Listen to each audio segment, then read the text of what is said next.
Hello and welcome back to another video. In this video, I'm going to show you how to get the root access in the kalilinux system.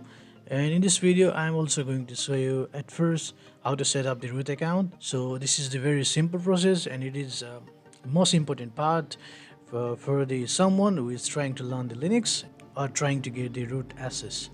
So for that, you just need to open the terminal, and let me show you here. Right now, I am not logging with the root account. So let me run apt update.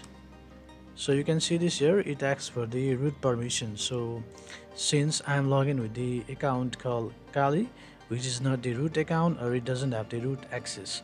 So for now, to get the root account, at first we need to get inside the root access, and after that set up the password for the root account.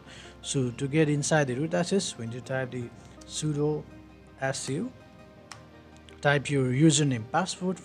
So now we need to set up the password for the root account. So for that, type the command. So now you need to set the password for your root account.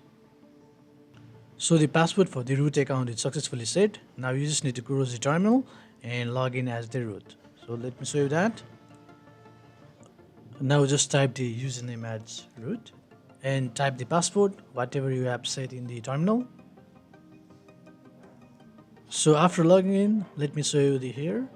So you can see this here, I'm logging as the root with the root privilege. So let me test a update command. So here you go, it is successfully working without any problem. So in this way, you can get the root access in the kalilinux system. So hey guys, thanks for watching. I'll make this video if you like, share and subscribe my channel. See you guys in the next video. Until then, signing out.